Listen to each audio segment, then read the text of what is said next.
सिंध सरकार पारां Saidabad police training centre के अगूणो CPO कराची शाहिद हयात के नाले से मंसूब करण वाले अमल खिलाफ PP शहीद भुट्टो पारां पार्टी अगवानन फिदा हुसैन तुन्यो, इशफाक मुगेरी, अब्दुल फताह कोलाची,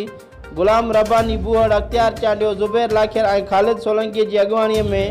शहीद मीर मुर्तज़ा भुट्टो जूं तस्वीरूं और पार्टी जा झंडा हथन में खणी बॉर्डर प्रेस क्लब का हैदर चौक ताईं एहतिजाजी रैली कढी सख्त नारेबाजी कई वई।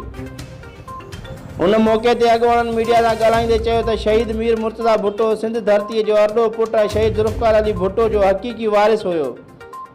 जंहिं पंहिंजे शहीद बाबा जीअं हमेशह आवाम जी बेलोस ख़िदमत कई ऐं मज़लूम आवाम लाइ बेबाक थी बहादुरी सां जदोजहद कंदे पंहिंजी जान जो नज़रानो पेश कयो। हुननि चयो त पीपुल्स पार्टी ते ज़रदारी माफ़िया क़ाबिज़ आहे, जंहिंजे इशारनि ते शाहिद हयात जहिड़नि करप्ट ऑफिसरनि जी मदद सां PP जे दौरे हुकूमत हूंदे सिंध के अज़ीम बहादुर अगवान मीर मुर्तज़ा के रस्ते तां हटाए वियो आहे। उन हाई प्रोफाइल कत्ल के एवज़ के एजाज़ बख्शींदे मौजूदा पीपुल्स पार्टी सरकार सईदाबाद पुलिस ट्रेनिंग सेंटर शहीद मीर मुर्तज़ा भुट्टो के कत्ल में मुलवस बदनाम पुलिस ऑफिसर शाहिद हयात के नाले सां मंसूब करे करोड़े सिंधियुनि के ज़ख़्मनि ते लूण बुरकियो आहे। उन्होंने वधिक कयो त सिंध हुकूमत के अड़े फैसले के कंहिं भी सूरत में बर्दाश्त न कयो वेंदो।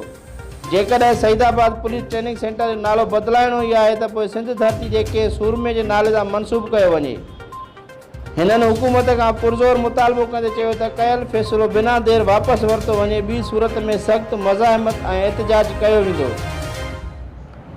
रिपोर्ट वाहिद सिंधी, सिंध सोशल न्यूज़, बाड्रे।